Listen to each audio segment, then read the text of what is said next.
زندگی میں ماں باپ کی دعا نہیں ہے اس کی زندگی کبھی پربہار نہیں ہو سکتی، اس کی زندگی خوشیوں سے مالا مال نہیں ہو سکتی۔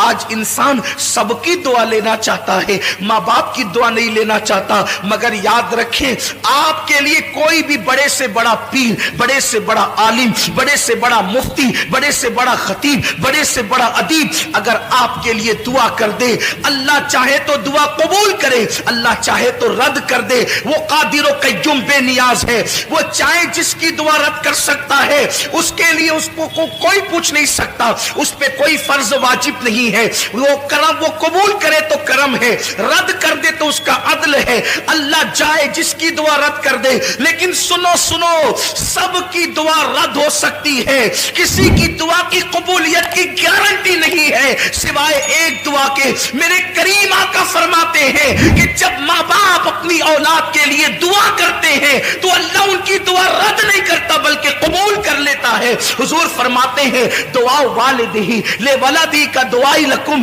تمہارے باپ کی دعا تمہارے حق میں ایسی ہے جیسے نبی کی دعا امتی کے لیے ہوا کرتی ہے۔ جب کوئی ماں اپنی اولاد کے لیے دعا کرتی ہے تو اللہ کا عرش جنبش کرنے لگتا ہے۔ اللہ فرماتا ہے اے عرش رک جا، عرش کہتا ہے کیسے رکوں؟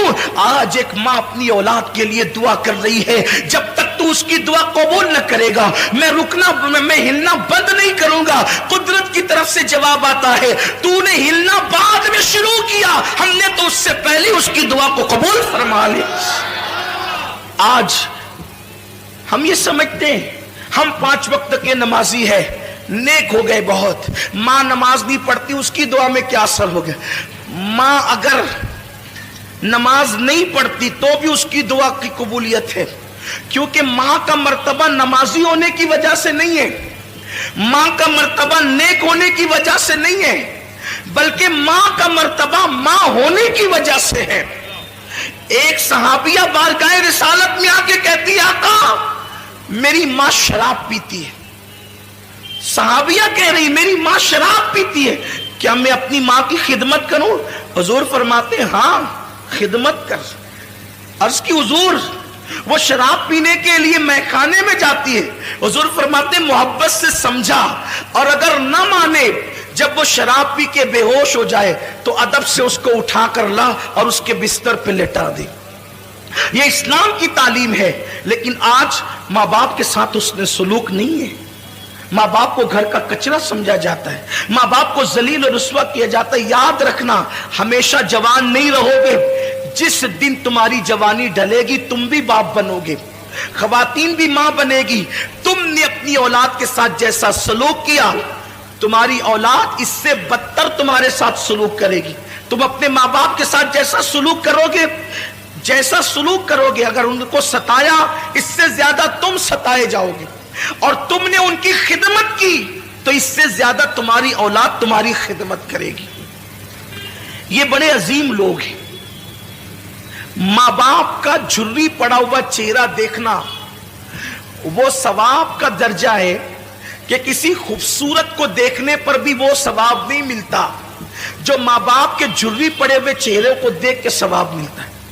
اور یہ بات ہمیشہ یاد رکھنا، جس دن یہ چہرے قبروں میں چلے جائیں گے نا، پھر ان چہروں کو ترسو گے تو یہ چہرے کبھی خواب میں بھی نظر نہیں آئیں گے۔ یہ چہرے ہر عبادت کی قضا ہے۔ میں اپنے اہل علم دوستوں سے توجہ چاہتا ہوں، غلطی کروں تو میری اصلاح کریں۔ ہر عبادت کی قضا ہے۔ عشاء نہیں پڑھی، کبھی احساس ہو گیا کہ میں نے فروری کی 2019 کی 9 تاریخ کی عشاء نہیں پڑھی تھی، زندگی میں جس دن احساس ہو جائے اس دن پڑھو، اس کی قضا ہے۔ 10 تاریخ کی فجر نہیں پڑھی تھی، جس دن احساس ہو جائے پڑھ لیا، زندگی بھر میں اس کی قضا ہے۔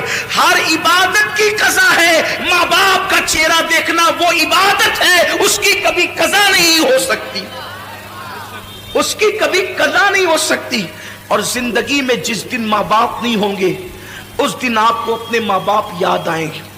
ارے میں کیا اور آپ کیا، اپنی کیا اوقات اور اپنی کیا حیثیت ہے۔ اللہ کے رسول صلی اللہ علیہ وسلم کو خود زندگی میں کئی مرتبہ اپنے ماں باپ یاد آئے. اگر ہر موقع کا ذکر کروں تو ایک طویل وقت چاہیے، لیکن تو میں عرض کر رہا تھا کہ کئی بار حضور کو والدین یاد آئے، لیکن ایک مقام پر حضور ایک موقع صرف عرض کر رہا ہوں، ایک موقع صرف عرض کر رہا ہوں کہ حضور علیہ الصلوۃ والتسلیم کو جب ماں باپ کی یاد آتی تھی تو حضور کی آنکھوں میں آنسو آ جاتے. حضور کو ظاہر سی بات ہے جو رحمت للعالمین ہو، جو سب سے پیار کرتے ہوں، وہ اپنے ماں باپ سے کتنا پیار کرتے ہوں. اور حضور کے ماں باپ جیسے ماں باپ ہونے کی حیثیت سے کسی کے نہیں ہے. اگر بات حضور کے والدین کی آئی ہے تو مجھے حضور کی امی جان کی یاد آ گئی. حضور کی امی جان سیدہ آمنہ جب لوگ دور جہالت میں جیتے تھے تو اس وقت حضور کی امی کے پاس اتنا علم تھا کہ حضور کی امی شاعری کرتی تھی. شاعرہ تھی حضور کی امی جان. ان کی شاعری کتابوں کے اندر موجود ہے. بہت بڑی دانشور تھی حضور کی امی جان سیدہ آمنہ خاتون سلام اللہ علیہا. بلکہ حضور کی امی کی یاد آئی ہے تو میں دو باتیں عرض کرنا چاہتا ہوں. ایک بات کہنا چاہتا تھا لیکن ایک بات اور یاد آئی. حضور علیہ السلام کی عمر جب 6 سال کی ہوئی تو اس وقت حضور کی امی کا وصال ہو گیا. حضور کی والدہ کا وصال ہو گیا. وصال کا سبب یہ چیز بنی کہ حضور کی عمر 6 سال کی تھی. حضور کی امی جان نے کہا میرے شہزادے محمد تم نے اپنے والد کی زیارت نہیں کی ہے، ایک کام کرو کہ تمہارے والد کی قبر یثرب میں ہے، یعنی موجودہ مدینہ منورہ. اس وقت وہ مدینہ نہیں بنا تھا، یثرب اس کہلاتا. یثرب میں ہے تمہارے ابا کی قبر. چلو تم نے باپ کا چہرہ تو نہیں دیکھا، تم کو والد کے مزار کی زیارت کرا کر کے لاتی ہوں. حضور علیہ السلام 6 سال کی عمر میں پہلا سفر کرتے ہیں. حضور کا یہ پہلا سفر ہے 6 سال کی عمر میں. اور 6 سال کی عمر میں پہلا سفر حج کے لیے نہیں ہے، تجارت کے لیے نہیں ہے، نماز کے لیے نہیں ہے، بلکہ مزار کی زیارت کے لیے.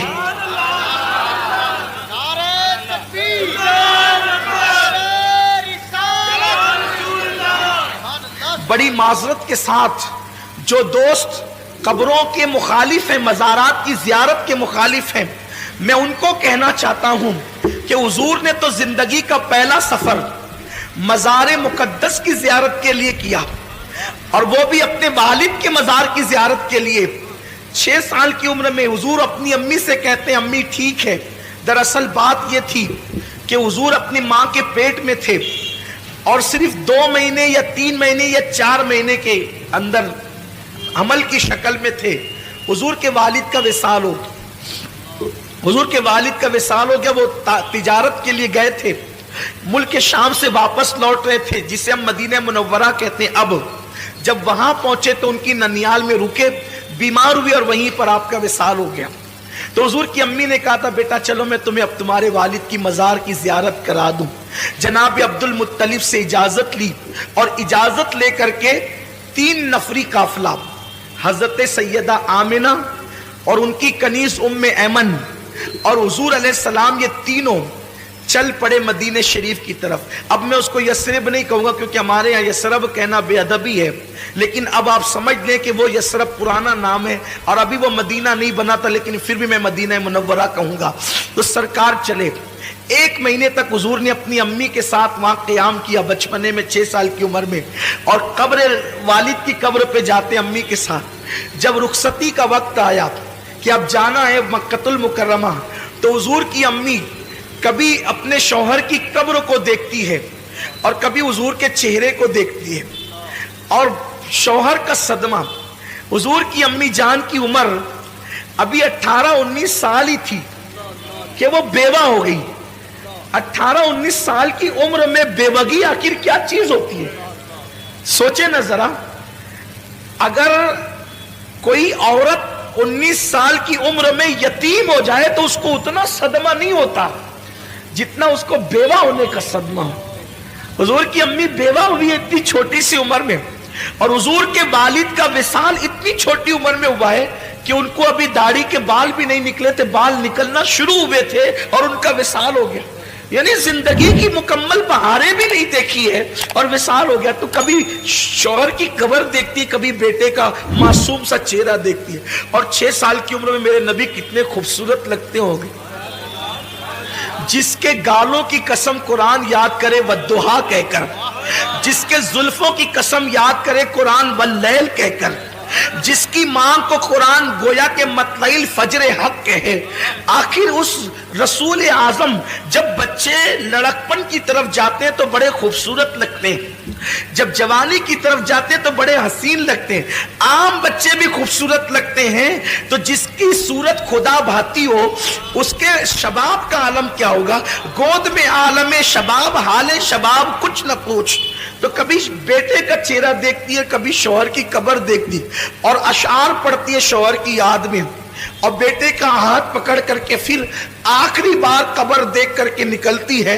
اسی میں طبیعت میں تبدیلی شروع ہوئی، طبیعت بدلنا شروع ہوئی، سفر شروع ہوا، یہاں تک کہ مقام ابوا تک پہنچتے پہنچتے اب سفر کی ہمت نہیں رہی. تو ام ایمن سے کہتی ہیں، ام ایمن اب میں یہاں سے آگے جانے کی میرے اندر طاقت نہیں ہے. تو ام ایمن کے سہارے اپنی سواری سے نیچے اترتی ہیں، اور نیچے اترنے کے بعد ایک چھوٹا سا ٹیلا تھا جو اب بھی ہے، اس پر چڑھتی ہیں. اس وقت سفر میں تکیہ بھی نہیں تھا، تو حضور نے اپنے ننھے ہاتھوں سے پتھر تلاش کیا اور اپنی ماں کے سرہانے چھوٹا سا پتھر رکھا اور چٹائی پہ ماں کو لٹا دیا. حضور کی امی جان لیٹی ہوئی ہے اور سینے کے پاس اللہ کے رسول، 6 سال کے اللہ کے رسول جلوگر ہیں. کبھی حضور کی امی حضور کا چہرہ دیکھتی ہے اور کبھی ام ایمن کو دیکھتی ہے اور روتی ہے. حضور ماں کو روتا دیکھ کر روتے ہیں اور حضور امی سے پوچھتے ہیں، ماں تم کیوں رو رہی ہو؟ میں جب بھی اپنی ماں کو ماں کہتا ہوں تو صرف اس نیت سے کہتا ہوں کہ میرے نبی نے آمنہ کو ماں کہہ کے پکارا ہے، بس اس یادگار کو زندہ کرنا ہے، اسی لیے ہم اپنی ماں کو ماں کہتے ہیں. بس ماں کو ماں کہنے کی وجہ یہ ہے کہ میرے محبوب نے آمنہ کو ماں کہہ کر کے پکارا ہے. اور اللہ اکبر، ساری کائنات جس کو پکارتی ہے، ساری کائنات جس کو پکارتی ہے، اس نے آمنہ کو پکارا ہے. یہ میرے نبی کی ماں کی شان ہے، یہ میرے نبی کی ماں کا مقام ہے. حضرت آمنہ خاتون دیکھتی، حضور کہتے ہیں، امی تم کیوں رو رہی ہو؟ تو ام ایمن کا ہاتھ پکڑ کر چہرہ رسول کا دیکھ کر کہتی ہے، ام ایمن اب میں بچوں گی نہیں، یہ میری آخری ساعتیں ہیں. میرا بیٹا بڑا شان والا ہے، میں نے بڑے شان والے بیٹے کو جنم دیا ہے، اس کو سنبھال کر مکہ لے جانا میری امانت کو. آمنہ خاتون کہتی، ام ایمن میرا بیٹا وہ ہے کہ مشرق سے لے کے مغرب تک جس کی شان کے ڈنکے بجیں گے. ابھی لوگوں کو پتا نہیں ہے، ابھی لوگوں کو پتا نہیں کہ اللہ کے رسول ہے. حضور کی امی کہتی ہے کہ میرا بیٹا وہ ہے کہ مشرق و مغرب میں جس کی عظمت کے ڈنکے بجیں گے. اللہ اکبر. اور پھر اس کے بعد کس شان سے نبی کی امی دنیا سے جاتی ہے. امام زرقانی نے لکھا ہے کہ حضور کی نعت پڑھتے ہوئے وہ دنیا سے، حضور کی نعت، حضور کی نعت اس امت میں سب سے پہلے حضور کے گھر سے لکھی گئی ہے. حضور کی نعت سب سے پہلے حضور کے گھر سے لکھی گئی ہے. نعت لکھنا یہ حضور کے گھر والوں کا طریقہ ہے. حضور کے گھر سے حضور کی نعت سب سے پہلے نعت حضور کے گھر میں لکھی گئی. یا تو حضور کے چچا حضرت ابو طالب نے نعت لکھی، یا حضور کی امی جناب آمنہ نے حضور کی نعت لکھی. اب حضرت آمنہ نے کیا لکھا؟ حضرت آمنہ کے جو اشعار ہے اس کا مفہوم پیش کر رہا ہوں. وہ کہتی ہیں، ہر نئی چیز پرانی ہو جائے گی، ہر نئی چیز پرانی ہو جائے گی، ہر عروج کو زوال آئے گا. فرماتی ہے مگر مجھے کوئی بھلا نہیں سکے گا، مجھے کوئی بھلا نہیں سکے گا. ذرا دیکھیں تو کیوں نہیں بھلائے گا؟ وہاب کی بیٹی ہے اس لیے، عبد المطلب کی بہو ہے اس لیے، عبداللہ کی بیوی ہے اس لیے، عرب کی خاتون ہے اس لیے، قریشی ہے اس لیے. کہتی ہے کہ مجھے بھلایا نہیں جائے گا، ہر نئی چیز پرانی ہوگی، ہر عروج کو زوال آئے گا، مجھے بھلایا نہیں نہیں جائے گا، کیونکہ میں نے ایسے بیٹے کو جنم دیا ہے، اس کی وجہ سے میرا تذکرہ مشرق و مغرب میں ہو۔ نعرہ تکبیر، نعرہ رسالت، عظمت مصطفیٰ، سبحان اللہ سبحان اللہ۔ اس کی وجہ سے میرے بیٹے کا فیضان دنیا میں عام ہوگا۔ گویا کہ نبی کی نبوت کا اور کس شان سے دنیا سے جا رہی ہے، رسول کے چہرے پہ نظر ہے، زبانوں پہ نعت مصطفیٰ ہے، اور اسی شان سے وہ دنیا سے رخصت ہوتی ہے، روتے ہوئے اچانک آنکھیں بند ہو جاتی ہیں۔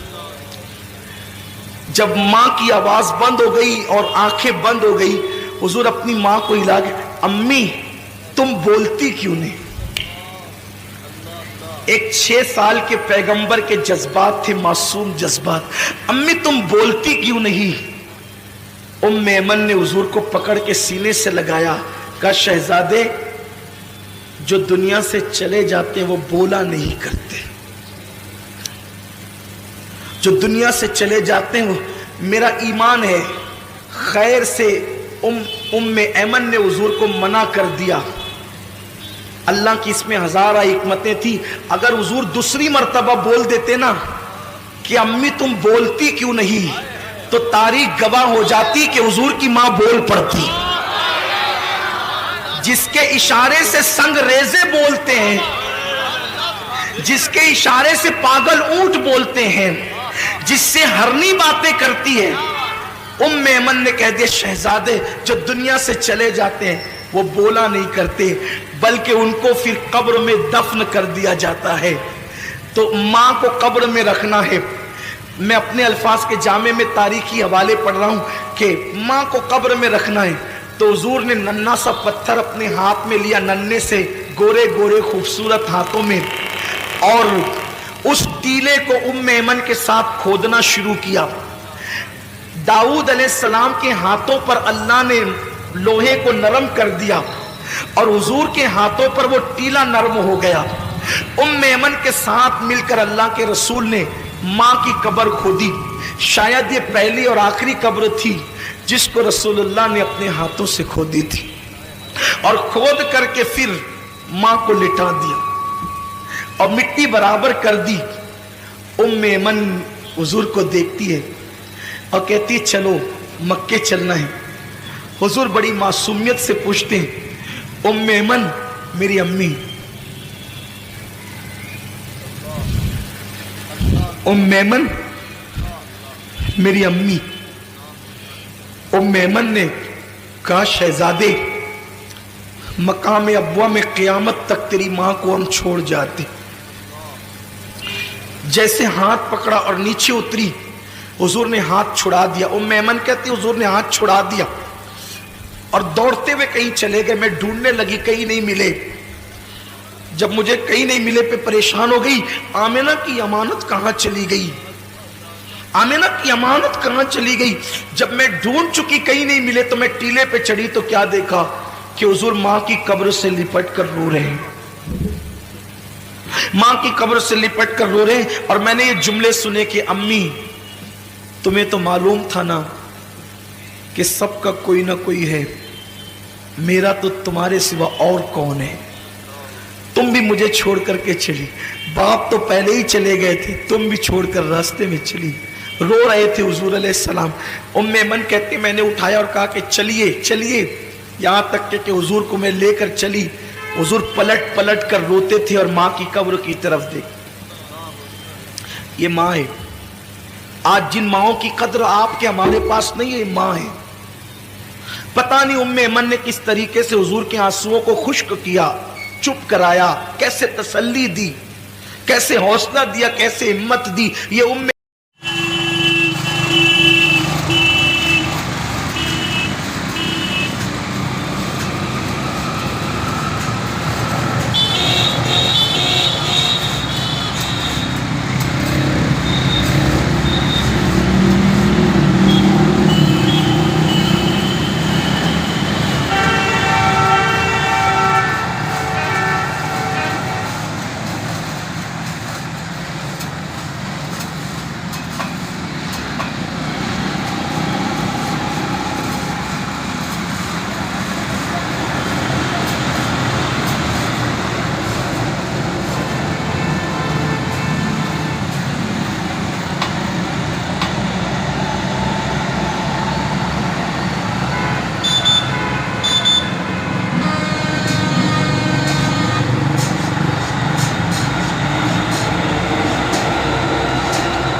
کیا بات آ رہے ہیں؟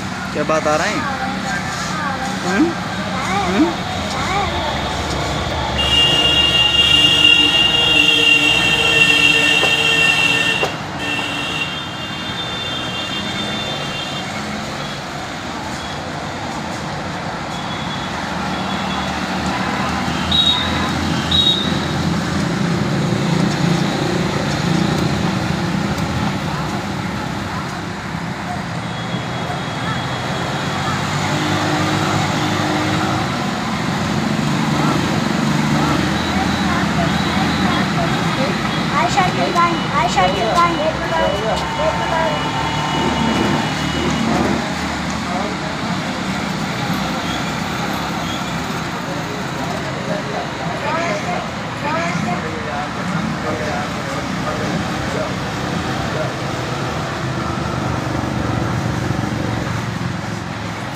آؤ بیٹھو بیٹھو، آؤ بیٹھو بیٹھو.